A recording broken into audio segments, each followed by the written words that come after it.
మొన్న ఒక వారం కిందట నేను ఇట్లా క్యాజువల్గా మాట్లాడుకుంటే ఓకేనా మీకు, ప్రియులారా అనాలా?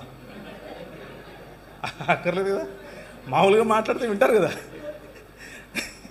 అదే లేదు ప్రియులారా నేను మొన్న చికాగో వెళ్ళి తిని అలా చెప్పాలంటే నేను చాలా తిట్ట దాంట్లో చెప్పమంటారా. మామూలుగా మాట్లాడుకుంటే ఆత్మీయ అనుబంధం ఉంటుంది. సో అందుకు మొన్న ఒక అంటే క్రిస్మస్ ప్రోగ్రామ్స్ జరిగే సమయంలో నేను షికాగో వెళ్ళాను. షికాగో వెళ్తే ఒక ఆయన వచ్చి ఇలా చూస్తున్నాడు నన్ను, ఇలా చూస్తున్నాడు. అండి ఏంటి సార్, ఏమైంది సార్ అంటే, టీవీలో కనీసం 65 ఏళ్ళు ఉంటాయి నీకు అనుకున్నా అన్నాడు. కొట్టు కొట్టు అనుకున్నాను. నీకు కనీసం 65 ఏళ్ళు ఉంటాయి అనుకున్నాను, నువ్వేంటి you look so young man అంటున్నాడు. యంగ్ అన్నందుకు సంతోషించాలో, టీవీలో 65 ఉన్న ముసలోడా అంటున్నాడో, రెండిట్లో ఏది తేల్చుకోలేకపోయాను. ఆయన ఏదో అన్నాడు, నేనేదో మీకు చెప్తున్నాను. ఇప్పుడు ఈయన చెప్పడం అవసరమా? పిలిచి హర్ట్ చేస్తున్నారండి సార్ మీరు మీ ఊరికి? లేదు సార్, మీరు అలా అనుకోకండి సార్. అంటే ఆ యాంగిల్, కెమెరా యాంగిల్లో తప్పు ఉంది. నాలో ఏం తప్పు ఉంది చెప్పండి?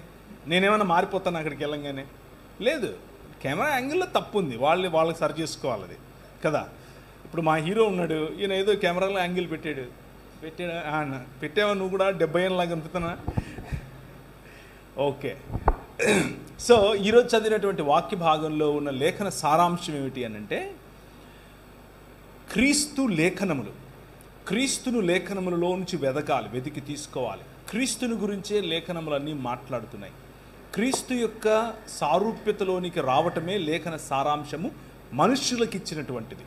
సో ఆ విషయం గురించి ఈరోజు కొద్ది నిమిషాలు నేను మీతో పంచుకోవాలని అనుకుంటున్నాను. అయితే ఒక క్రొత్త కోణం మీ ముందుకు తీసుకొచ్చే ప్రయత్నం చేస్తాను. ఇది క్రొత్త కోణము అని అంటే మరీ క్రొత్త కోణం ఏం కాదు, ముందు నుంచి 1వ శతాబ్దం నుంచి ఉన్న కోణమే. కానీ కొద్ది సంవత్సరాలుగా ఈ కోణాన్ని మర్చిపోయారు ప్రజలు.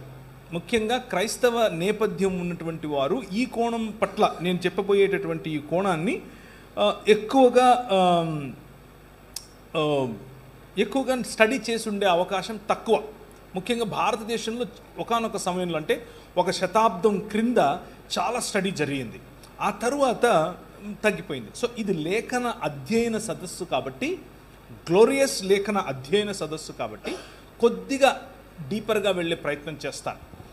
కొద్దిగా డీపర్గా వెళ్ళే సమయంలో మీరు కనుక ఆవులిస్తే నాకు అర్థమైపోతుంది, ఓకే మనం గంట కొట్టేస్తున్నాం ఇక్కడ అనేసి. మళ్ళీ మామూలుగా మీరు పాపులు, నేను పరిశుద్ధుడిని, నేను పాపిని, మీరు పరిశుద్ధులు, ఈ బాణీకి వచ్చేస్తాను. మళ్ళీ అంత రెగ్యులర్ బాణీకి వచ్చేస్తాను. ఓకేనా? సో ఇప్పుడు మన విజయ్ కుమార్ గారు ఆయన చేస్తున్నటువంటి పరిచయాల పట్ల నేను గర్వపడుతున్నాను బ్రదర్. దేని విషయంలో గర్వపడుతున్నాను అని అంటే, పిల్లల కోసం ఆయన చేస్తున్నటువంటి ఈ పని, చిల్డ్రన్ హోమ్, పిల్లల కోసం పిల్లలను పెంచడం, ఈ పనులు దేవుడు మనకిచ్చినటువంటి బాధ్యత. దేవుడు లేకపోతే క్రైస్తవ సంఘం మాత్రమే చేయగలిగినటువంటి ఒక విశిష్టమైన బాధ్యత. ఇది అందరూ చేయలేరు. నా భార్య మా ఇంట్లో 14 మంది పిల్లలను పెంచింది. నాకు 2 ఆడపిల్లలు, వాళ్ళతో పాటు మిగిలిన 12 మంది కలుపుకుంటే మా ఇంట్లో 14 మంది. ఆ 14 మందిలో కొంతమందికి పెండ్లిళ్ళు అయిపోయాయి, కొంతమంది కాలేజెస్లో ఉన్నారు, కొంతమంది ఉద్యోగాలు చేస్తున్నారు. అయితే ఇప్పుడున్నటువంటి మొత్తం మా ఇంట్లో 8 మంది ఉంటాం, అంతే 8 మంది ఉంటాం. ఆ 8 మందిలో నేను ఒక్కడే మగపిల్లండి. ఇక నా బతుకు చూడండి. ఒక అమ్మాయి రోజుకు 20,000 పదాలు వాడుతుందంట. 20,000 మల్టిప్లైడ్ బై 7 కొట్టండి సార్, 1,40,000. నేనొక్కడే అలా కూడా బతుకున్నాను అని అంటే చూడండి, అర్థం చేసుకోండి ఈ పరిచర్యలో ఉన్న గొప్పతనం. సో విజయ్ కుమార్ గారు అలా అనేక లక్షల పదాలు రోజుకు వినాలని, పిల్లలతో చక్కగా బ్రతకాలని. ఇంకో విషయం తెలుసా, కష్టపడి పనిచేసి అంటే నాకు ఒక చిన్న కంపెనీ ఉంది, ఒక చిన్న వ్యాపారం ఉంది. ఆ వ్యాపారంలో ఒక 50 మంది ఎంప్లాయీస్ ఉన్నారు నాకు. ఆ 50 మంది ఎంప్లాయీస్ మధ్యలో నేను పనిచేస్తాను. దాన్ని బిజినెస్ యాజ్ ఎ మిషన్ అని పిలుస్తాం. అంటే వ్యాపారాన్ని పరిచర్యగా చేయటం. అంటే మనకు మామూలుగా రెగ్యులర్గా కనిపించే మోడల్ ఏంటంటే పరిచర్యను వ్యాపారంగా చేయటం. అలా కాకుండా వ్యాపారాన్నే పరిచర్యగా చేయటం, ఈ మోడల్లో నేను ఎంచుకున్నాను. ఆ ఎంచుకున్న మోడల్లో నేను పనిచేసే రోజు నేను నా భార్య కనీసం రోజుకు ఒక 14 నుంచి 16 గంటలు కష్టపడతాం. కానీ ఈ పిల్లలను, తర్వాత మేము నడిపే అంబులెన్సెస్, తర్వాత మేము కొంతమంది రోడ్డు మీద పడిపోయిన వాళ్ళని తీసుకొచ్చి వారి కట్లు కట్టడం వగేరా వగేరా. కొంతమంది కలిసి, నేను ఒక్కడిని కాదు, టీమ్ మెంబర్స్, వారికి నేను సహాయకుడిగా ఉంటాను అప్పుడప్పుడు. అదంతా చూసినప్పుడు ఏమవుతుందో తెలుసా, రాత్రి అలా కళ్ళు మూసుకుంటే చక్కగా నిద్ర వస్తుంది, బ్రహ్మాండమైన నిద్ర వస్తుంది, ఏ చీకు చింత ఉండదు. అబ్బా ఈరోజు బతికేమరా అనిపిస్తుంది. So I congratulate you brother for what you're doing. మీరు చేసే పనికి, మీరు చేసే పరిచర్యకు నేను చాలా సంతోషం వ్యక్తం చేస్తున్నాను. నా పట్ల మీరు చేస్తున్న పరిచర్యలో నన్ను భాగస్వామిని చేసి పిలిచినందుకు నేను సంతోషిస్తున్నాను. అయితే కొద్ది సంవత్సరాల క్రితం, దాదాపు 2 సంవత్సరాల క్రితం, 2 సంవత్సరాలు అయిందా? అయింది. దాదాపు 1.5 సంవత్సరం వేసుకోండి క్రితం అయోధ్యలో రామమందిర నిర్మాణం జరిగింది. అయోధ్యలో రామమందిర నిర్మాణం జరిగినప్పుడు మన దేశ ప్రధాని గౌరవనీయులు నరేంద్ర మోదీ గారు వెళ్ళి ప్రాణప్రతిష్ఠ అనే కార్యక్రమంలో పాల్గొన్నారు. ప్రాణప్రతిష్ఠ కార్యక్రమంలో పాల్గొన్నప్పుడు ఆ భవ్య మందిర నిర్మాణాన్ని ప్రపంచమంతా, కనీసం భారతదేశమంతా కూడా హైందవ సాంప్రదాయంలో ఉన్నవారు అనేక భక్తి శ్రద్ధలతో దాన్ని చూశారు. ఇది మనమందరికీ తెలిసిన విషయమే. అయితే ఒక విషయాన్ని మనము చదువుదాం. కొలస్సీలకు రాసిన పత్రిక 2వ అధ్యాయం. నేను ఎంతగా పోరాడుచున్నానో మీరు తెలుసుకొనగోరుచున్నాను. వారు ప్రేమయందు అతుకబడి సంపూర్ణ గ్రహింపు యొక్క సకలైశ్వర్యమును కలిగిన వారై దేవుని మర్మమయ్యున్న క్రీస్తును, అండర్లైన్ చేయండి, దేవుని మర్మమయ్యున్న క్రీస్తును స్పష్టముగా తెలుసుకున్న వారై తమ హృదయములలో ఆదరణ పొందవలనని. ఆదరణ అన్నది క్రీస్తు అనే మర్మమును తెలుసుకుంటే వస్తుంది. వారందరి కొరకు పోరాడుచున్నాను. బుద్ధి జ్ఞానముల యొక్క సర్వ సంపదలు ఆయన యందే గుప్తములై ఉన్నవి.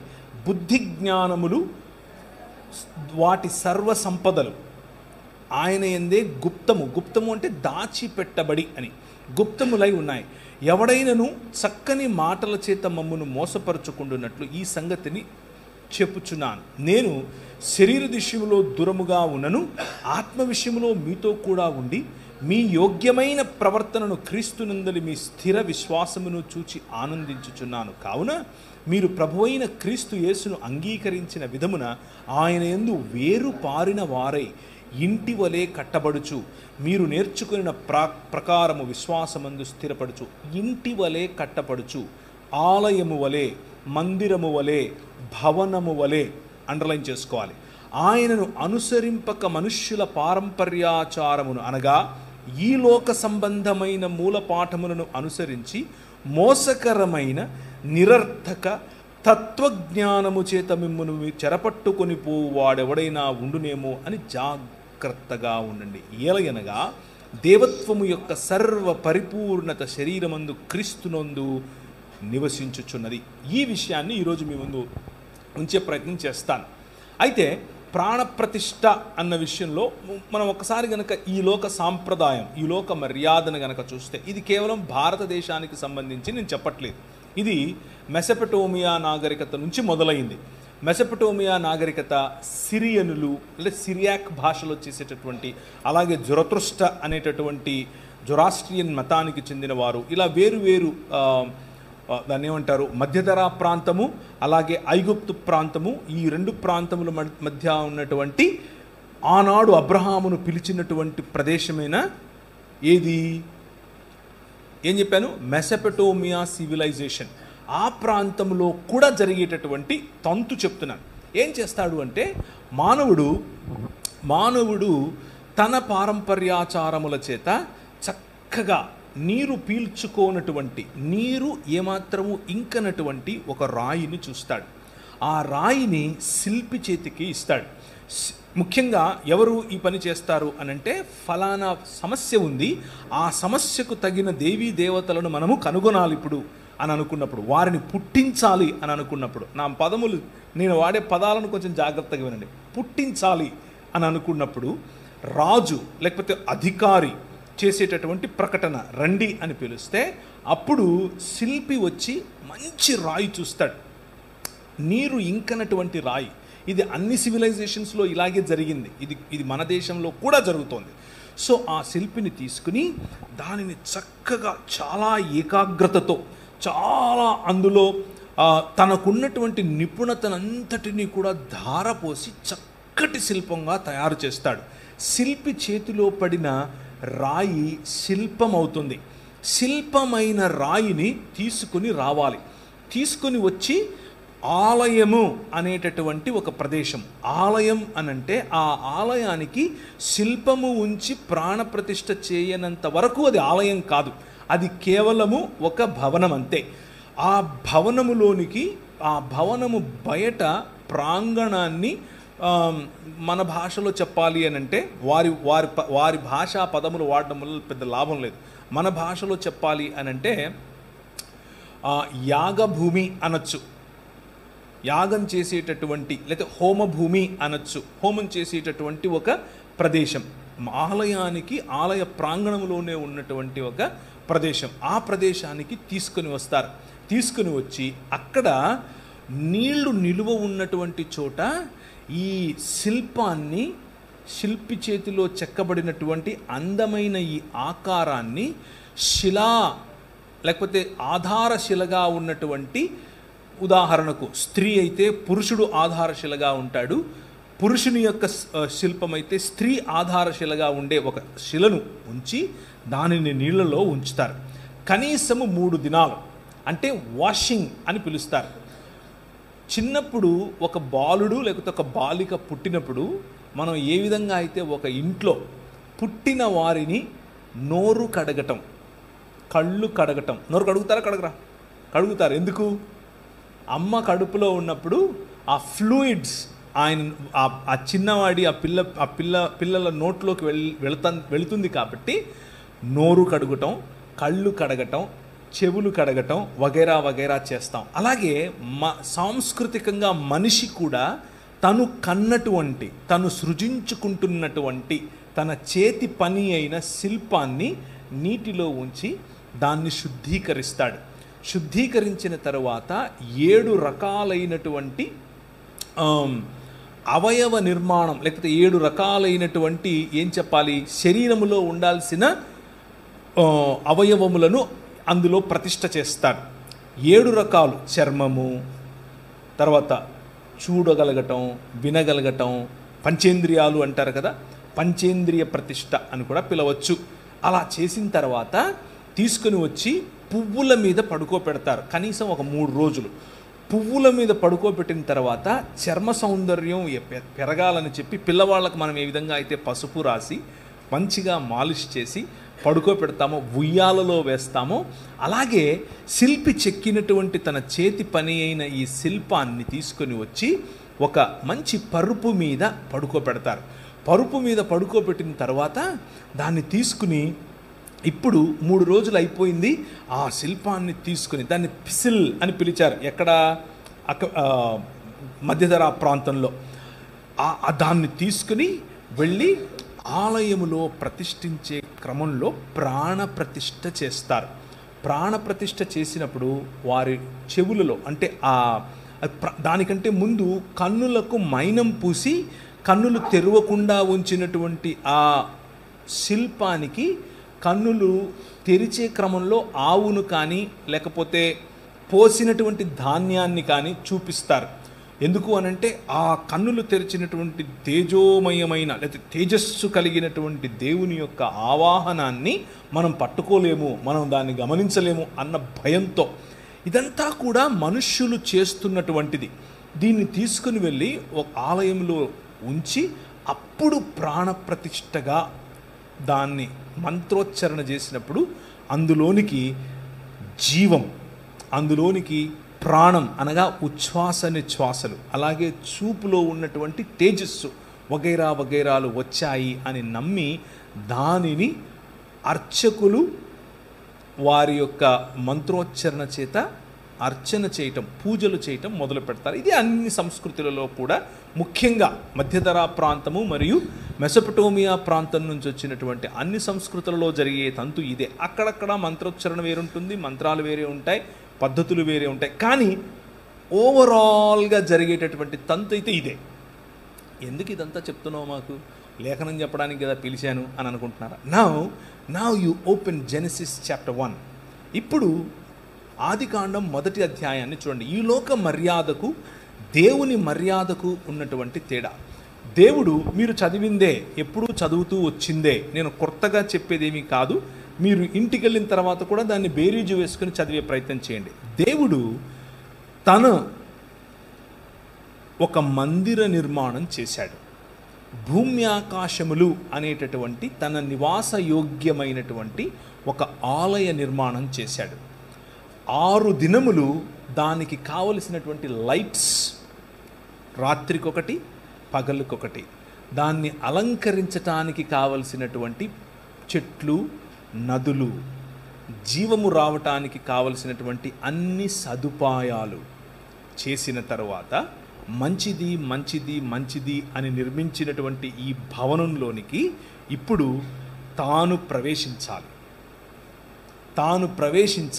కానీ ఆయన ఏం చేశాడు అనంటే, తన చేత్తో మట్టిని తీసుకుని మనిషిగా చేసి శుద్ధీకరించి తన జీవమును లేదా జీవవాయువును ఊదాడు.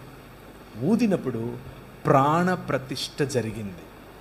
ప్రాణప్రతిష్ఠ జరిగినటువంటి మనిషి ఇప్పుడు దేవుని స్వరూపము మరియు దేవుని పోలిక. దేవుని స్వరూపము, దేవుని పోలిక అయినటువంటి మనిషి భూమి ఆకాశములు అనే మందిరములో ఆయన ఉంచి ఈ మందిరమును నువ్వు ఎక్స్టెండ్ చెయ్యనన్నాడు. ఈ మందిరములో నేను ఏర్పరచినటువంటి కుశలత, నేను ఏర్పరచినటువంటి ఆర్డర్, క్రమము, ఆ క్రమమును ఫలింపచేయి, అభివృద్ధి చెందించు, విస్తరింపచేయి, భూమిని నిండించు, దానిని లోబర్చుకుని ఏలు అని చెప్పాడు. నాకు ప్రతినిధివి నీవు, నా మూర్తివి నీవు, నా ప్రతిబింబానివి నీవు, నా ఇమేజ్ నువ్వు అని దేవుడు చెప్పాడు. ఇది దేవుని భావజాలం. కానీ మనిషి, నేను ఇంతకుముందు మీకు చెప్పినట్లుగా కాదు, నా ఇమేజ్లో నేను కోరుకుంటున్నట్లు ఈ సృష్టిలో ఉన్న దానిని నేను శిల్పము రూపములో చెక్కి దానికి ప్రాణప్రతిష్ఠ చేస్తాను అని కోరుకున్నాడు. The exact opposite of what God did is what men are doing. దేవుడు ఆలయ నిర్మాణం చేసి నిన్ను ప్రాణప్రతిష్ఠ చేసి నిలబెడితే, నువ్వు ఆయన ఏర్పరిచినటువంటి క్రమాన్ని విడిచిపెట్టి నో అని చెప్పి ఒక క్రొత్త మందిర నిర్మాణం చేసి అందులో సృష్టిలో భాగమైనటువంటి వాటికి ప్రాణం పోసే ప్రయత్నం చేస్తున్నావు. దేనికి? నన్ను ఏలు అని చెప్పటం కోసం. నువ్వు ఏలు అని ప్రభువు చెబితే నన్ను ఏలు అని నువ్వు ఈ సృష్టిని ఆహ్వానిస్తున్నావు. దాన్నే ఆవాహయామి అంటున్నావు. దానికి ఒక మంత్రం చదువుతున్నావు, ప్రాణం పోస్తున్నావు.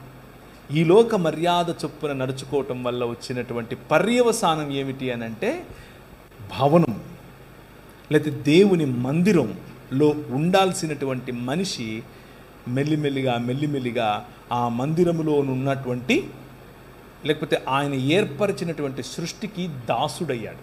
సో మొదటి పాయింట్ నేను మీకు గుర్తు చేస్తున్నది ఏమిటి అని అంటే, వస్తాను అసలు పాయింట్కి. మొదటి పాయింట్ నేను మీకు గుర్తు చేస్తున్నది ఏమిటి అని అంటే, ఆలయంలో జీవుడు, ఆయన నిర్మించినటువంటి భూమి ఆకాశములనే ఆలయంలో జీవుడు. 7వ దినమున ఆయన, కొంతమంది సోదరులు అడుగుతూ ఉంటారు, మీ దేవుడు ఏంటి అలసిపోయాడా, రెస్ట్ తీసుకుంటున్నాడు, 7వ దినమున విశ్రమించాడా అని అంటారు. విశ్రమించటం అనంటే 7వ దినమున ఆయన భూమి ఆకాశములను కలిపే విధముగా తన సింహాసనమును వేసుకొని కూర్చోవటం. సో హీ రెస్టెడ్ దేర్ అనంటే హీ సాట్ ఆన్ హిస్ దాని throne to rule over this world. ఈ ప్రపంచాన్ని ఏలటానికి ఆయన భూమి తన పాదపీఠముగాను, ఆకాశము తన సింహాసనముగాను, అనగా తను నివసించు స్థానముగా, తను ఏలే స్థానముగా ఆయన కూర్చున్నాడు. That's the image that Genesis chapter 1 is depicting. అంటే మొదటి 2 అధ్యాయాలు ఆది కాండంలో ఈ ఇమేజరీని మనకు తెలియజేస్తున్నాయి. God beautifying this world. అదే ఇమేజ్ మోషేకిచ్చి ఏ విధంగా తన నిబంధన మందసము ఉండాలి, ఎక్కడ ఉండాలి, ఎలాంటి దాన్ని ఏమంటారు గుడారములో ఉండాలి, ఎగ్జాక్ట్గా ఏ విధంగా అయితే ఆయన ఆనాడు చేశాడో అదే పద్ధతిని పాటించమని చెప్పి. ఎందుకనంటే there I will come and meet you. నేను ఆ ఆలయము, ఆ గుడారములో వచ్చి మీతో కలుస్తాను.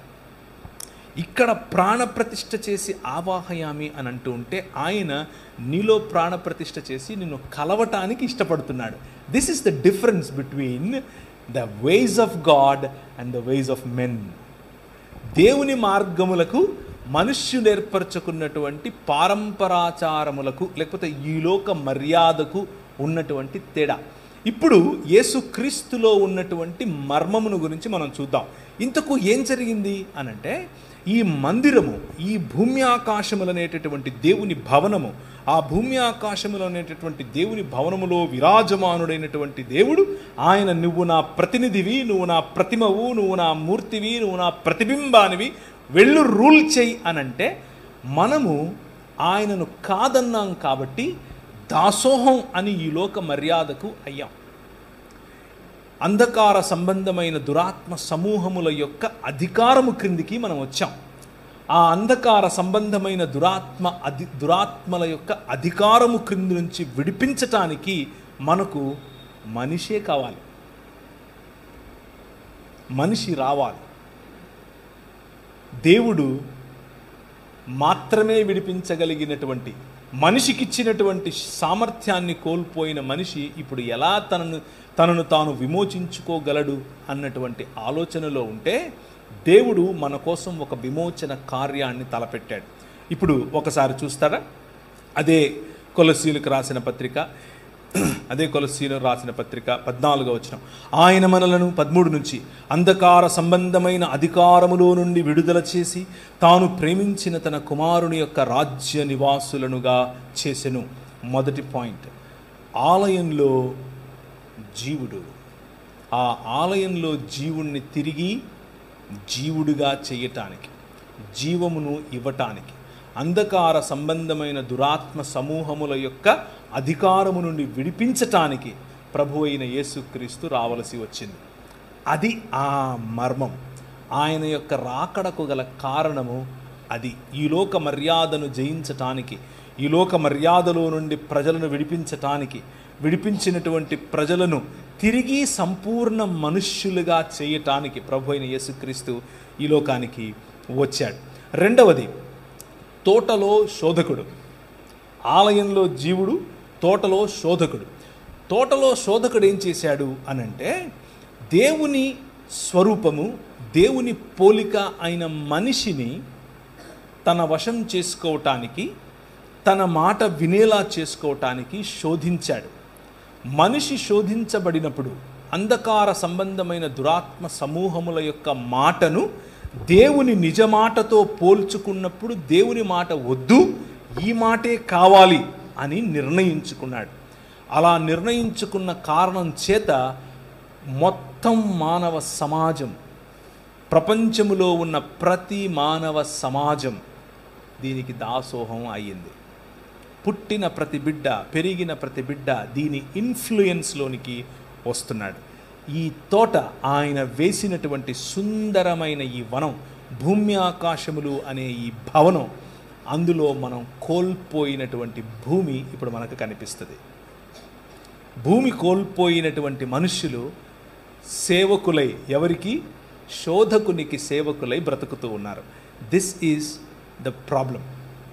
ఈ ప్రాబ్లం నుంచి విడిపించటానికి వచ్చిన వాడే మన ప్రభు అయిన యేసుక్రీస్తు. అయితే యెషయా గ్రంథం మొత్తాన్ని కనుక మీరు చదివితే, ఇప్పుడు సమయం లేదు, దానికి ముందుగా యెషయా గ్రంథం పోవటానికి ముందుగా ఒక్కసారి చూడండి దయచేసి.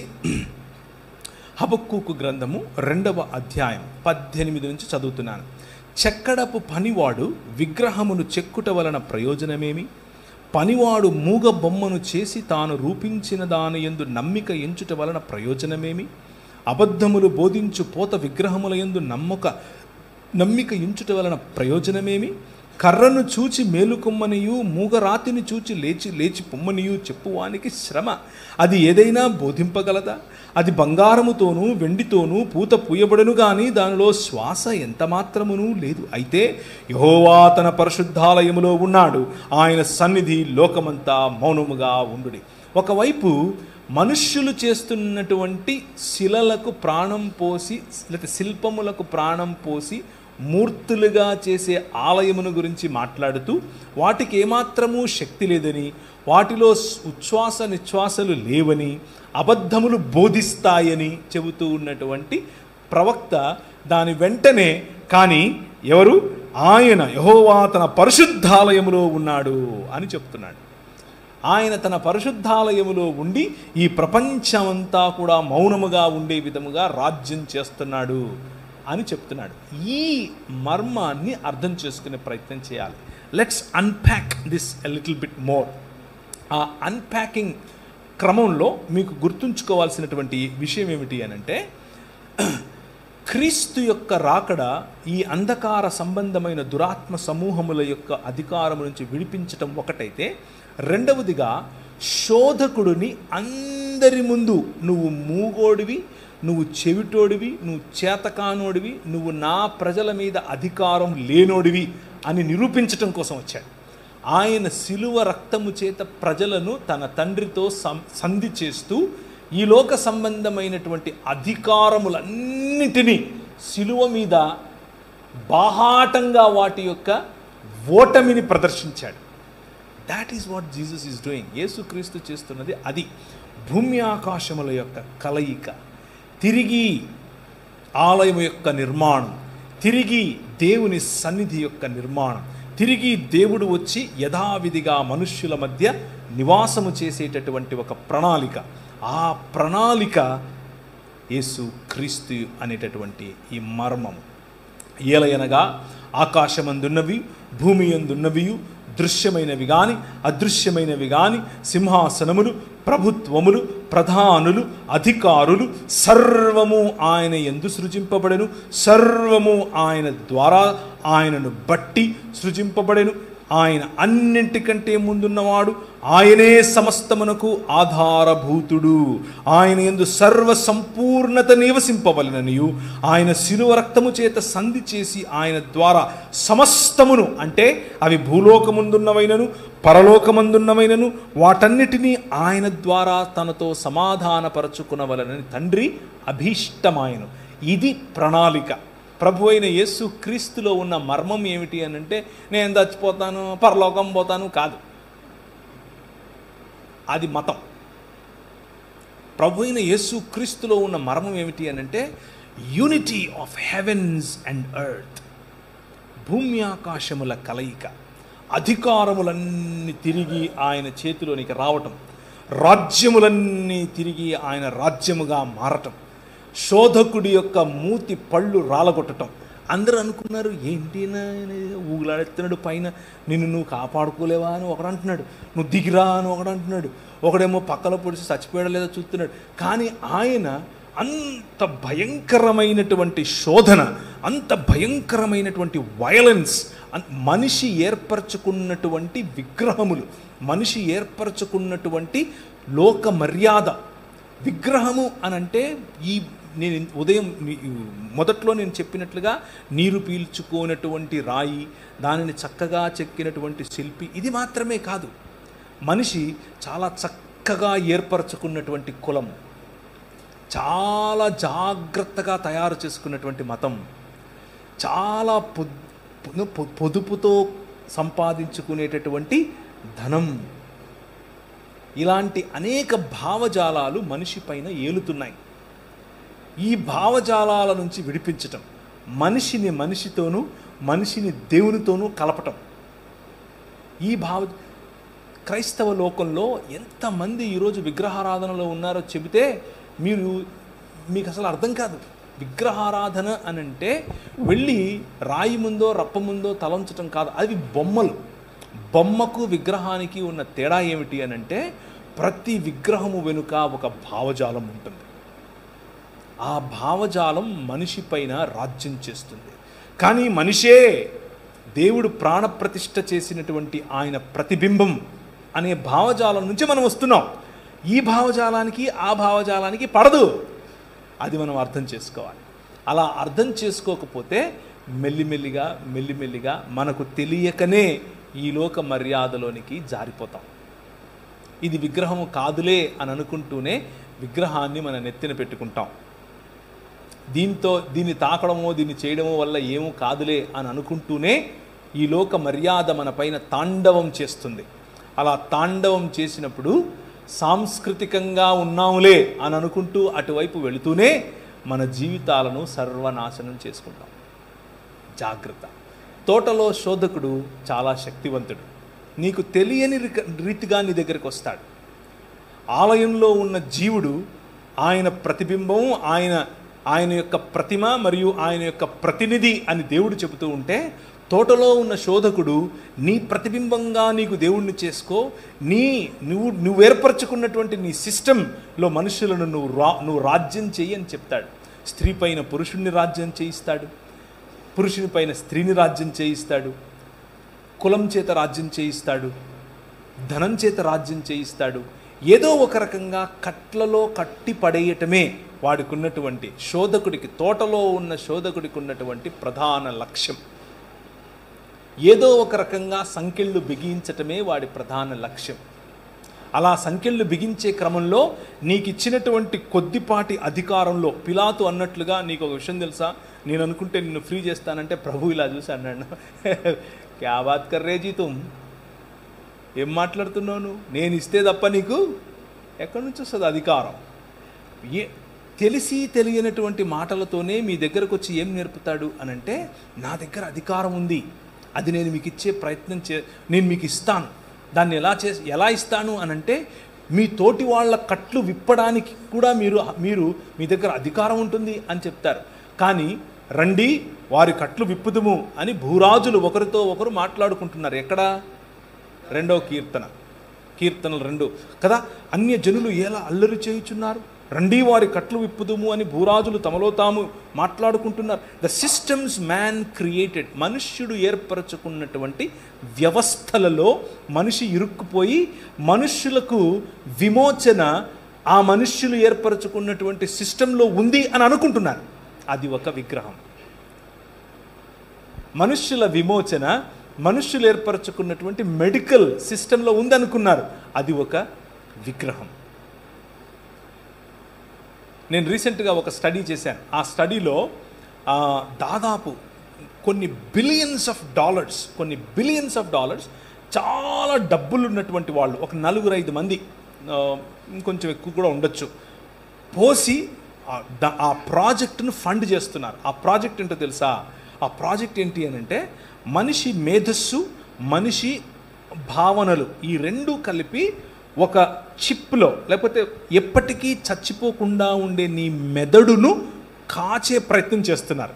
అది గనక కాచితే, దాన్ని గనక చనిపోకుండా చేస్తే, మిగిలిన చేతులు కూడా ఇనుముది రావచ్చు, కాళ్ళు ఇనుముది రావచ్చు, అసలు గుండె అవసరం లేదు, రక్తం అవసరం లేదు, ఏం అవసరం లేదు. Because your brain is what you are. వాటిని హ్యూమనాయిడ్స్ అని, లేకపోతే పోస్ట్ హ్యూమన్స్ అని పిలుస్తున్నారు. It is already happening. ఇది ఆల్రెడీ జరుగుతోంది. కొన్ని బిలియన్స్ ఆఫ్ డాలర్స్ దాంట్లో కుమ్మరిస్తున్నారు. అందరికీ ఇంకా యాక్సెసిబుల్ రాలేదు, but it is happening already. ఒక చిప్లో మీకున్న కాన్షియస్నెస్ మొత్తాన్ని కూడా ఎక్కించే ప్రయత్నం.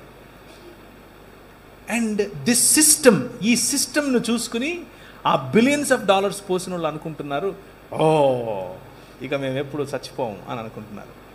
కానీ ప్రభు అంటున్నాడు, రండి వారి కట్లు విప్పుదుము అని భూరాజులు తమలో తాము మాట్లాడుకుంటూ ఉంటే, సింహాసనాసీనుడైన వాడు వారిని చూసి నవ్వుతున్నాడు, స్మైల్ కొడుతున్నాడు, ఇస్మాయిల్ అంటున్నాడు. ఏమరా మీరు ఎడబోతారు, ఏం చేస్తారు? నా కుమారుడు నేను నిన్ను కనియున్నాను, ఇదిగో నా కుమారుడు, ఆయన సియోనులో నుండి ఆయన రాజ్యమేలటానికి వచ్చాడు. ఆయన భుజముల మీద రాజ్యభారం ఉంటుంది. ఆయన ఆశ్చర్యకరుడు, ఆయన అద్భుతకరుడు, ఆయన ఆలోచనకర్త, ఆయన బలవంతుడైన దేవుడు, ఆయన నిత్యుడగు తండ్రి.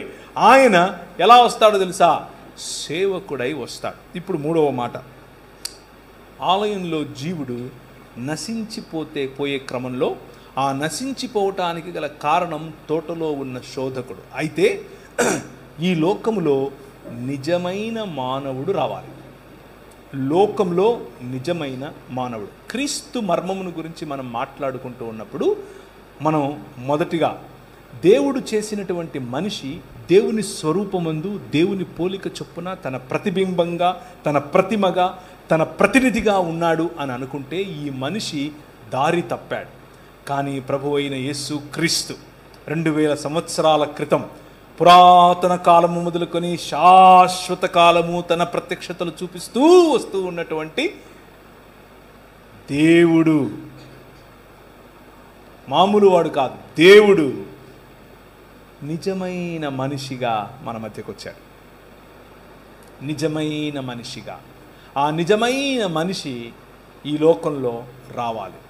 ఈ లోకంలో వచ్చినటువంటి ఆ నిజమైన మనిషికి ఉన్నటువంటి ప్రధాన లక్ష్యం ఏంటో తెలుసా?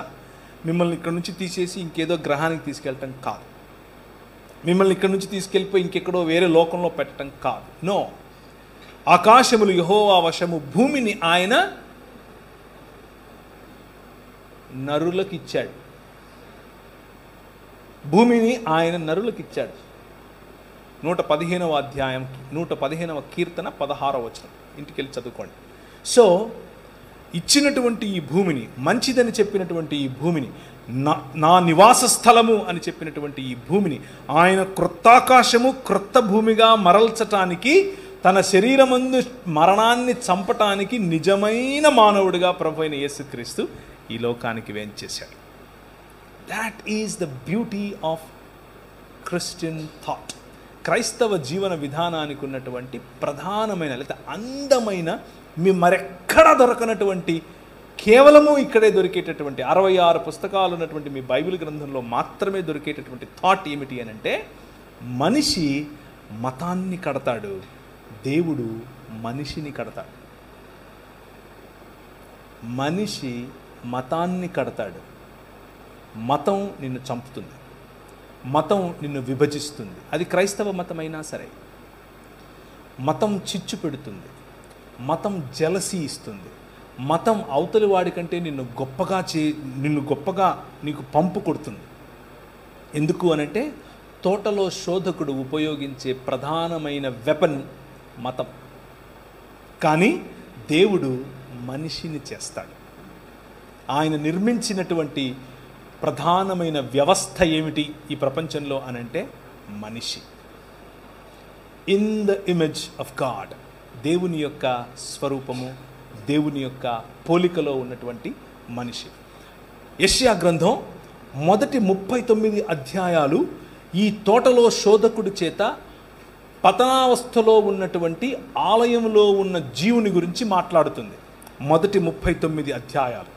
40వ అధ్యాయం నుంచి ఆఖరి అధ్యాయం వరకు లోకములోనికి రాబోతున్నటువంటి, లేదా లోకములోనికి వచ్చినటువంటి, అప్పటికింకా రాలేదు కాబట్టి రాబోతున్నటువంటి నిజమైన మానవుడి గురించి మాట్లాడుతుంది. ఈ నిజమైన మానవుడు దేవుడు ఏర్పరచుకున్నటువంటి రాజ్య నిర్మాణకుడు. ఈ నిజమైన మానవుడు ఇశ్రాయేలుకు ప్రతినిధి. ఈ నిజమైన మానవుడు సర్వలోకమునకు ప్రతినిధి. ఈ నిజమైన మానవుడు సర్వ మానవాళికి ప్రతినిధి. ఇశ్రాయేలును నిజమైన రాజ్యముగా చేయటం ఈయనే చేస్తాడు. ఇశ్రాయేలుగా ఈయనే పిలువబడతాడు. ఇశ్రాయేలు చేయాల్సినటువంటి లోకమునకు వెలుగునిచ్చేటటువంటి పనిని ఈయనే చేస్తాడు. ఈయన చేసి ప్రపంచములను ఆకర్షిస్తాడు. ఖమ్ అని చెప్తాడు. జకర్యా గ్రంథం 2వ అధ్యాయం 8 నుంచి అవుతారన్నా, 8 నుంచి. జకర్యా గ్రంథం, సైన్యములకు అధిపతియగు యెహోవా సెలవిచ్చినదేమనగా, మిమ్మును ముట్టినవాడు తన కనుగుడ్డును ముట్టినవాడని,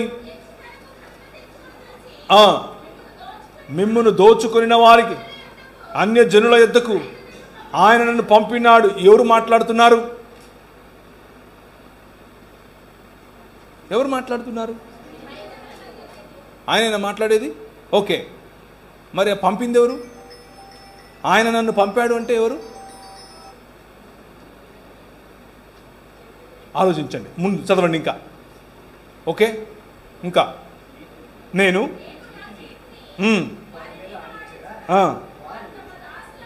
దోపుడు సొమ్ము అవుతారు.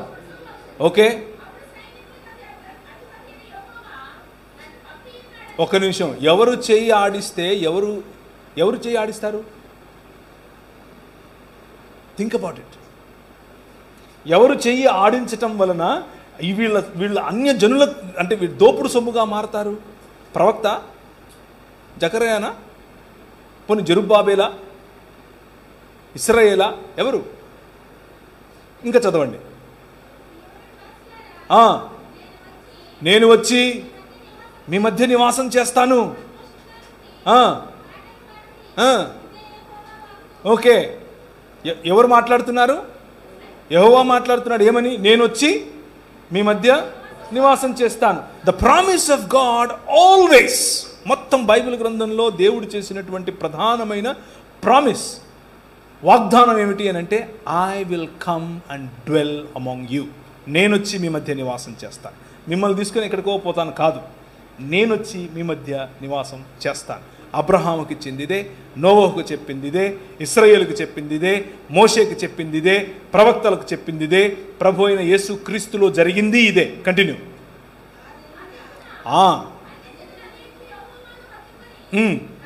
ఒక్క నిమిషం నుండి. యెహోవాను హత్తుకుంటే ఎవరికి జనులు అవ్వాలి? యెహోవాకే జనులు అవ్వాలి. మధ్యలో ఈయనెవరు?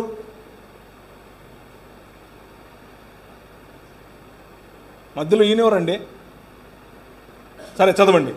ఆ దినమున అనేకులు అన్య జనులు యెహోవాను హత్తుకుని నాకు జనులు అవుదురు, నేను మీ మధ్య నివాసము చేదును. అప్పుడు ఒక్క నిమిషం ఉండండి. ఎవరు పంపుతున్నారు? యెహోవా పంపుతున్నాడా? ఓకే, అది పక్కన ఫైనల్. అది ఫైనల్. నెక్స్ట్ వచనం చదవండి.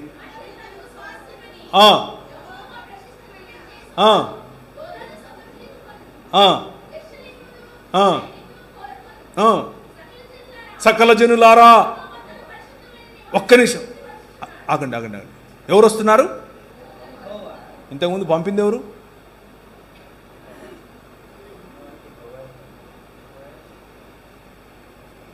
యెహోవా పంపాడు. మీకు అర్థమవుతుందా? The deeper truth lying here. క్రీస్తు అనే మర్మం ఏమిటి అని అంటే, ఆయన యెహోవాగా పిలువబడినటువంటి వాడు, యెహోవా పంపగా వచ్చినటువంటి యెహోవా దేవుడు.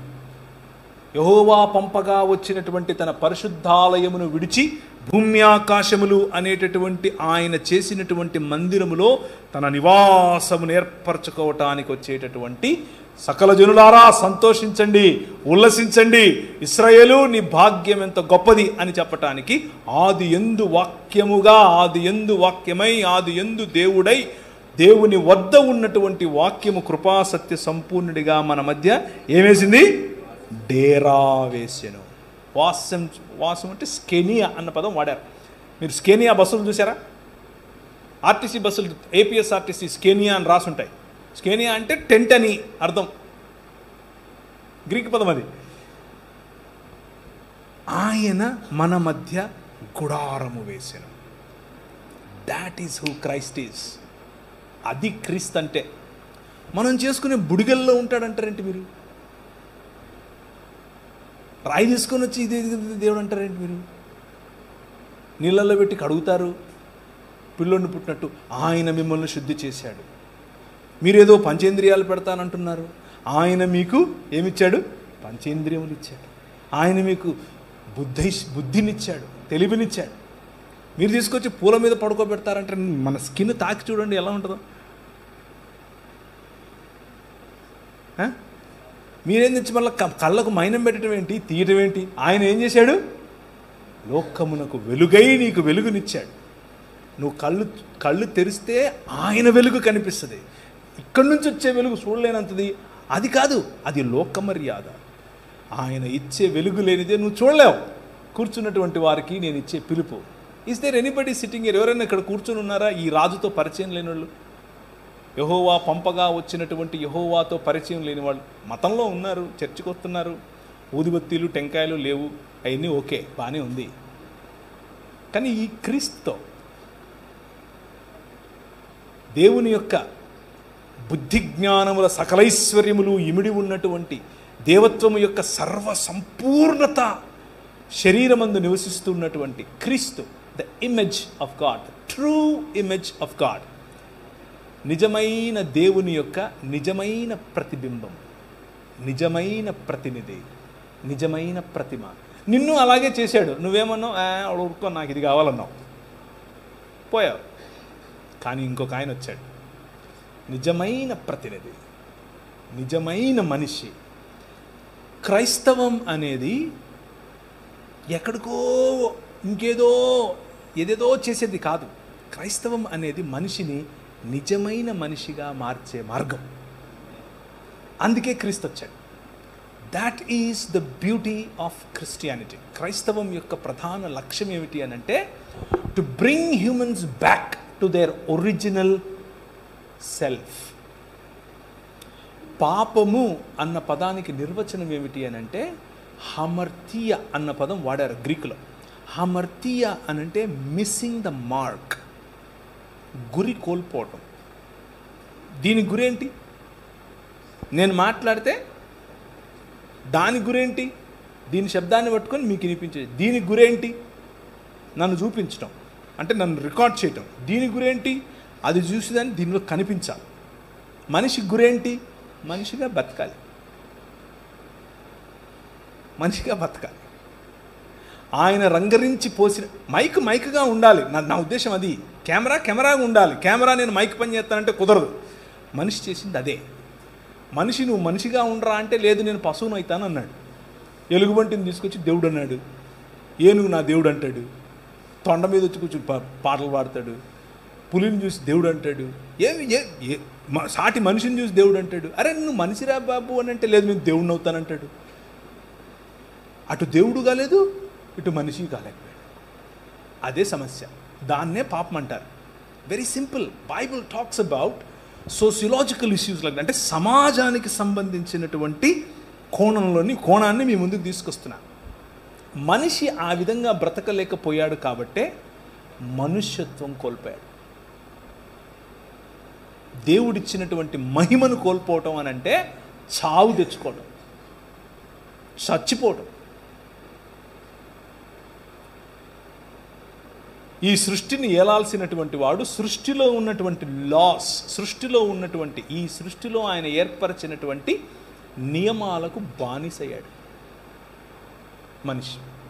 కానీ నీటి మీద నడిచేవాడు, అలలపైన నడిచిన ఈ లాస్ పనిచేయవు ఈ నిజమైన మనిషి పైన.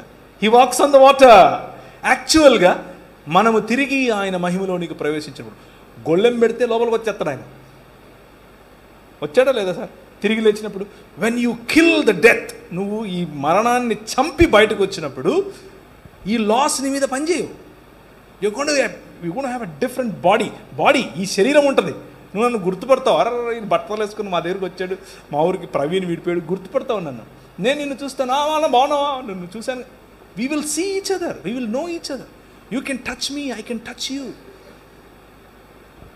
క్రైస్తవం అనేది it's a practical way of life, a realistic way of life, a realistic way that exist for ever.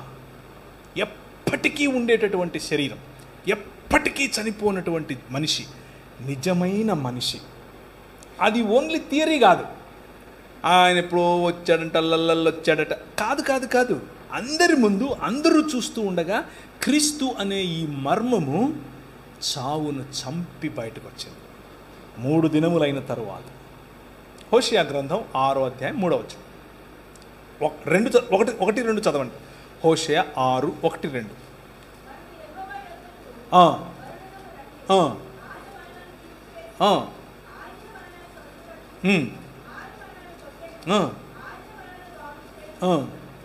రెండు దినములైన తరువాత ఆయన మనలను బ్రతికించును, మనము ఆయన సముఖమందు బ్రతుకున్నట్లు మూడవ దినమున ఎవరండి 2 దినములైన తర్వాత బ్రతికింది? మూడవ దినమున ఇంకెప్పుడూ చావనటువంటి జీవితాన్ని ఎవరండి తీసుకొచ్చింది? You understand what I'm saying? ఇశ్రాయేలు అది క్లెయిమ్ చేస్తోంది. ఇశ్రాయేల్ అంటున్నాడు. హోషే గ్రంథకర్త ఏం చెప్తున్నాడంటే, ఇశ్రాయేలుతో మనం ఆయన వైపు తిరుగుదాం రండి, 2 దినాలు అయిన తర్వాత ఆయన మనల్ని బ్రతికిస్తాడు.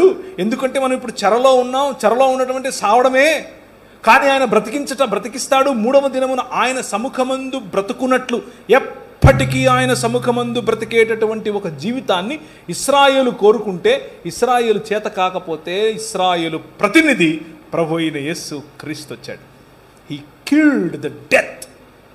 మరణం అనేటటువంటి ఈ లోక పారంపర్యాచాల కారణం చేత ప్రభువును తిరస్కరించడం వల్ల మనం తెచ్చుకున్నటువంటి మరణం అనే ముళ్ళు, మరణమా నీ ముల్లెక్కడా అని పిలవటానికి ఆయన మరణాన్ని ఆలింగనం చేసుకొని విరిచిపారేశాడు. That is what Christ has done. అది యేసుక్రీస్తు చేసినటువంటి పని. ఇప్పుడు మార్గం సుగమం. మీ ఎదుట మార్గం సుగమం. మీరు మతంలో, క్రైస్తవ మతంలో బైబిల్ చదవటం, ప్రార్థన చేయటం ఇవన్నీ ఓకే, కానీ ఈ మార్గం తెలుసా మీకు? ఆయన చూపించిన ఈ మార్గం మరణాన్ని చంపే మార్గం, శత్రువును గెలిచే మార్గం, ప్రేమతో పగవాడి అక్కడెక్కడ వెళ్తూ ఉంటే పరిగెత్తుకుని పోయి అనా నేనే అని ఆలింగనం చేసుకోవటం, అవతలోడు దూషిస్తూ ఉంటే, తిడుతూ ఉంటే వాడిని నవ్వుతూ చూసి గాడ్ బ్లెస్ యూ బ్రదర్ అని అంటే వాడి నెత్తి మీద నిప్పులు పోసినట్టు ఉంటుంది. Do you know this way? మీకు ఈ మార్గం, దేవుని మార్గం అర్థమవుతుందా?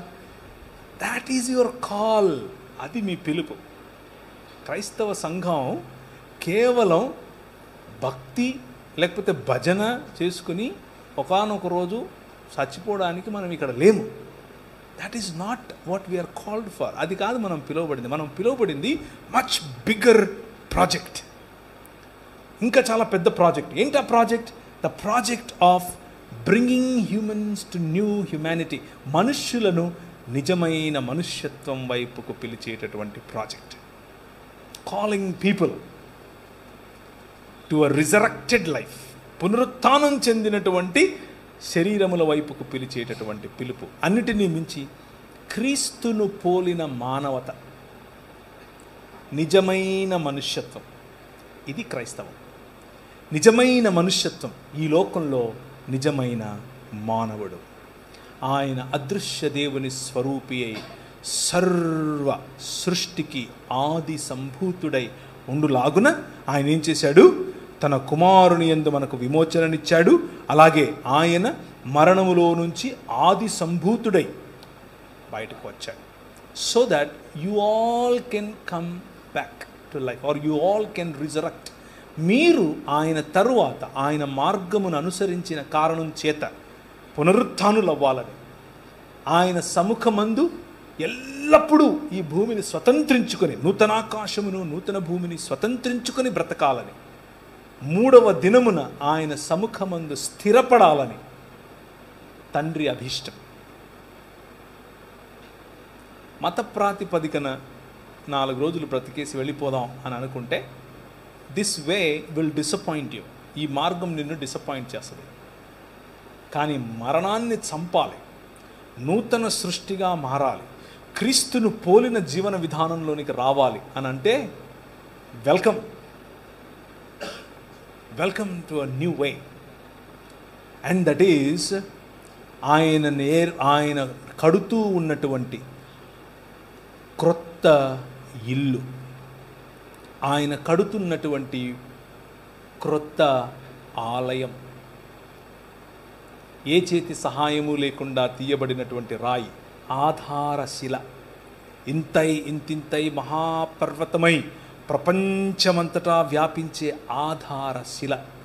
ఆ ఆధారశిల పైన నిజమైన మానవుడు యేసు క్రీస్తు మీ హృదయముల యందు ప్రతిష్ఠ చేస్తే, మీ హృదయముల యందు ఆయనను ప్రతిష్ఠించుకుంటే బ్రతుకుతారు. You will live. మనము బ్రతుకున్నట్లు యెహోవా వైపుకు మరలుదము రండి. Now let me ask you simple question.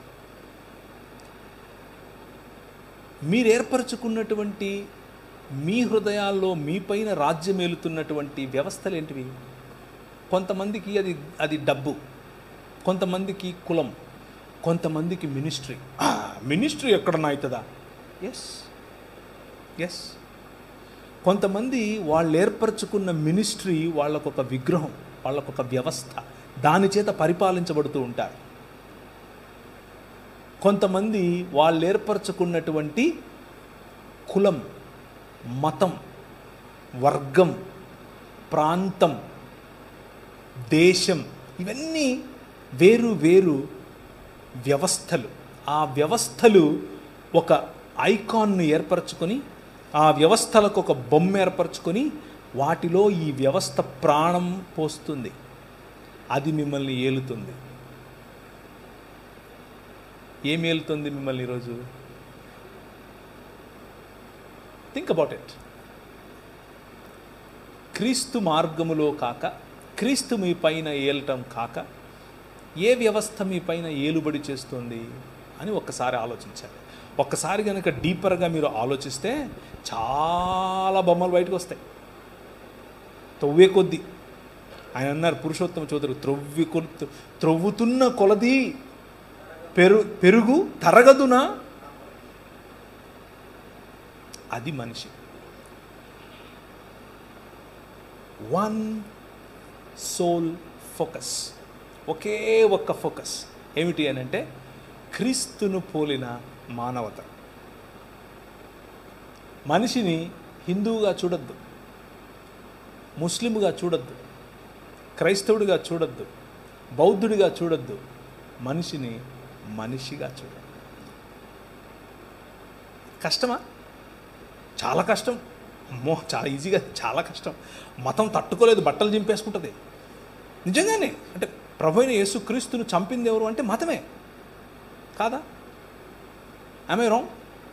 పిలాతు చేతులు కడిగేసుకున్నాడు, నాకెందుకు రా బాబు, లే చంపండి అని అన్నాడు. మతం నిజమైన మనిషిని చూస్తే బట్టలు చింపేసుకుంటుంది. ప్రధాన యాజకుడు అన్నాడు, యూదుల రాజుకు క్రీస్తు. ఏమి నువ్వు అన్నావు? అవును, నువ్వు అన్నట్టే. మనుష్య కుమారుడు ఆకాశ మేఘారుడై దిగివచ్చుట మీరు చూస్తారు అని అంటే ఇంతకంటే ఎక్కువ సాక్ష్యం కావాలని బట్టలు చింపుకున్నాడు. మతము తట్టుకోలేదు మనిషిని. Try to live a real human life. నిజమైన మనిషిగా బ్రతికి చూడు. మతం మెల్లిమెల్లిగా మెల్లిమెల్లిగా తన పట్టు కోల్పోతుంది. That's what Paul did. Paulu చేసింది అదే. పౌలు ఛాలెంజ్ చేసినటువంటి, అంటే ఈ లోకంలో ఉన్నటువంటి నిజమైన మానవుడు ఛాలెంజ్ ఏమేమి చేశాడు తెలుసా? మొదటిది, రెండవ మందిరపు యూదా సమాజము యొక్క విగ్రహములను ఛాలెంజ్ చేశాడు. రెండవ మందిరం, first temple Judaism is different from second temple Judaism. Second temple జుడాయిజంలోనే ప్రభు అయిన యేసుక్రీస్తు కూడా వచ్చారు. నెంబర్ 2, ఫారసీకల్ లా, అంటే పరిసయ్యుల యొక్క ధర్మశాస్త్రం పట్ల ఉన్నటువంటి నిష్ఠాభావాలను ఛాలెంజ్ చేశాడు. నెంబర్ 3, హెలెనిస్టిక్ యూదులు, అంటే యూదులలో ఉన్నటువంటి వారు కొందరు గ్రేకుల యొక్క హెలెనిజంను అడాప్ట్ చేసుకుని రెండిటి మధ్య సింక్రటిస్టిక్ లైఫ్ జీవించారు. వాళ్ళ ముందు నిలబడుకొని he challenged them to come back to Christ. క్రీస్తు వైపుకు రమ్మని పిలిచాడు. 4వది, రోమా శాసకుడైనటువంటి కైసర్ అగస్తస్కు విగ్రహాలు పెట్టి ఆయన దేవుడని, ఆయన కుమారుడు ఇంకెవరో కాదు కైసర్ తిబేరియస్ అని చెప్పి, ఈయన దేవుని కుమారుడు, ఆయన దేవుడు అని చెప్పుకుని తిరుగుతూ ఉన్నటువంటి ఒక మతం. ఆ మతం ఎదుట నిలబడి no, Jesus is the king అని చెప్పాడు. క్రీస్తే, Jesus Christ is the lord of all. Yesu Kristu అందరికీ ప్రభువు, అందరిలో ఇడుగుడు ఉన్నాడని చెప్పాడు. అందరిలో ఇదిగో తిబేరియస్ ఉన్నాడు, అందరిలో నువ్వున్నావు నేను అని చెప్పాడు. మతం తట్టుకోలేదు ఇలా చెప్తే. అదేంటి? మతానికి చాలా కోపం. ఎందుకు అనంటే నిజమైన మనిషి కల్పించినప్పుడు అన్ని వ్యవస్థలు మెల్లమెల్లగా నిర్వీర్యమైపోతాయి. ప్రభు అయిన యేసుక్రీస్తు ఈ లోకంలో అదే చేస్తున్నాడు. If you go back to history, ఒకసారి హిస్టరీని కనుక మీరు చదివితే ఎలాంటి మూవ్మెంట్స్ ఆయన తీసుకొచ్చాడు భారతదేశంలో, మిగిలిన దేశాల్లో ఎలా మనుష్యులను తిరిగి నూతన మనుష్యత్వం వైపుకు తిరిగి తెస్తున్నాడు. స్త్రీలకు ఇచ్చినటువంటి ప్రాధాన్యత, పిల్లలకి ఇచ్చినటువంటి ప్రాధాన్యత, వృద్ధులకు ఇచ్చినటువంటి ప్రాధాన్యత, బడుగు బలహీన వర్గాలకు ఇచ్చినటువంటి ప్రాధాన్యత, ఏమాత్రము ఎన్నిక లేని వారుగా చూస్తున్నటువంటి వారికి పెద్దపీట వేసినటువంటి ఆలోచన విధానం. ఇట్స్ ఆల్ వెన్ ఇదంతా మీరు కనుక చూస్తే యేసు క్రీస్తు అందరికీ ప్రభు, అన్ని కాలాల్లో ప్రభు, అన్ని సంస్కృతులకు ప్రభు, అన్ని దేశాలకు ప్రభు, అన్ని భాషలు ఆయన కోసమే. ప్రతి మోకాలు ఆయన దగ్గర. మోకాలు వంగటం అని అంటే మోకాళ్ళు ప్రార్థన చేయటం కాదు. మీరు ఎప్పుడైనా చూసారా? ఇప్పుడు కైసర్ ఉన్నాడు అనుకోండి, అక్కడ కైసర్ దగ్గర ఇలా వంగాలి. అది అంటే నువ్వు రాజు అని సలాం కొడతారే, that is what it means. ప్రతి మోకాలు ఆయన ముందు వంగుతుంది అంటే దాని అర్థం అది. That is what Jesus is doing. అదే యెషయా గ్రంథం 60 నుంచి మిగిలిన అధ్యాయాలన్నీ అదే. So I'm summarising. నేను యెషయా గ్రంథం యొక్క సమరీ చెప్పాను ఈరోజు మీకు. యెషయా గ్రంథంలో ఆయన మొదటి 39 అధ్యాయాల్లో కూడా పోత పోసిన విగ్రహముల గురించి మాట్లాడతాడు. వాటిని మాక్ చేస్తాడు. అవి నోరు ఉండి మాట్లాడలేవు, కళ్ళుండి చూడలేవు. ఏంద్రా మీరు దానికి పోయి వంగుతున్నారు? ఎందుకు? దేవుడు స్వయంగా ఆలయం చేసి అందులో నిన్ను పెట్టాడు, నీకు ప్రాణప్రతిష్ఠ చేశాడు. నువ్వు ఆ సిస్టమ్కు పోయి తల వంగుతావేమిటి? Point number 1. నెంబర్ 2, అలా ఒకటానికి గల కారణం ఈ లోక మర్యాద అయినటువంటి తోటలో ఉండే శోధకుడు మిమ్మల్ని అల్యూర్ చేస్తున్నాడు, ఆకర్షిస్తున్నాడు. ధనంతో, కులంతో, మతంతో, రూపంతో, అందంతో, రంగుతో, భాషతో విభజించే పని చేస్తున్నాడు. కానీ వాడికి అల్యూర్ అవ్వకండి, ఎందుకంటే వాడు అధికారం ఇస్తానంటాడు, వాడి దగ్గర లేదు. ప్రభు అయిన యేసుక్రీస్తును కూడా ఇలాగే అన్నాడు. ఆయన ఆ రోజే, ఇంకా క్రీస్తు పుట్టక మునుపు 600 సంవత్సరాల పైచులుకు సంవత్సరాల క్రితమే యెషయా ఈ మాటను చూసి అన్నాడు. యోహాను సువార్తలో ఈ మాట కనిపిస్తుంది. ఆయన మహిమను యెషయా చూచెను గనుక అని.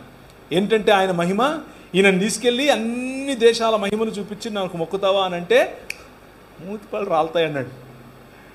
That is the real human being. నిజమైన మనిషి, మనిషిగా చేసిన ఆ ప్రతినిధి, ఆ ప్రతిమ, ఆ ప్రతిబింబం ఆ పని చేయలేకపోయాడు. నిజమైన మనిషిగా వచ్చినటువంటి ఈ ప్రతిమ, ఈ ప్రతినిధి, ఈ ప్రతిబింబం మనిషికి దేవునికి ఇద్దరికీ కూడా ఒకే ఒక్క మధ్యవర్తి ప్రభు అయిన యేసు క్రీస్తు. హీ డిడ్ ఇట్ ఆల్, చేశాడు. ఇప్పుడు మీరే ఆయన ఇల్లు, మీరే ఆయన భవనం, మీరే ఆయన ఆలయం. మన పల్లెటూళ్ళు, మన గ్రామాలు, మన మన మండళ్ళు, మన ఊళ్ళు మధ్యలో ఆలయం, చుట్టూ జీవన విధానం ఉంటుంది. ప్రభువు మిమ్మల్ని ఆ ఆలయంగా చూస్తున్నాడు. మధ్యలో మీ మధ్యకు వచ్చి ఆయన నివాసం చేయటం ఆయనకి ఇష్టం. అదే క్రైస్తవ జీవన విధానం. తలలుంచుకుంటే ప్రార్థించుకుందాం. ఆలయంలోని జీవుడైనటువంటి నీవు ఆలయపు కర్త అయినటువంటి దేవుణ్ణి విస్మరించిన కారణం చేత తోటలోనున్న శోధకుడి శోధనలో పడి అంధకార సంబంధమైన దురాత్మ సమూహముల యొక్క ప్రభావము కిందికి వెడలిపోతే, యెహోవా పంపగా వచ్చినటువంటి యెహోవా ఈ లోకములో నిజమైన మానవుడిగా వచ్చాడు. నిజమైన మానవుడిగా నిన్ను తిరిగి మనుష్యత్వం వైపుకు పిలుస్తున్నాడు. నా ప్రశ్న, ఈరోజు రాత్రి నువ్వు పడుకునే దానికి ముందు ఒక చిన్న ప్రశ్న వేసుకుని పడుకో. Am I living a real true human life? నిజంగా నేను మనిషిలాగా బతుకుతున్నానా? నా పైన ప్రభావం చూపిస్తున్నటువంటి నా కోపము, నా జలసి, నా అసూయ, నా గర్వం ఎక్కడి నుంచి పశుప్రాయుడినైపోయేంతగా నేను ఎందుకు ఇలా అవుతున్నాను అని ఆలోచించు. అమ్మతో సంబంధం ఎలా ఉంది? అక్కతో సంబంధం ఎలా ఉంది? అన్నతో సంబంధం ఎలా ఉంది? ఈ సంబంధాల పట్ల నీకు ఉండాల్సినటువంటి ఆలోచన నిజమైన మనిషిగా కాకపోతే ఈ ఆలోచనలు రావు, పశుప్రాయుడిగా ఉండిపోతావు. నాకెందుకు నా డబ్బు ఉంది, నాకెందుకు నా కులం ఉంది, నాకెందుకు నా ప్రాంతం ఉంది అని అనుకుంటాం. But you are calling my brother, my sister, నా సహోదరుడా, నా సహోదరి, నీ పిలుపు మనిషిగా బ్రతకటం.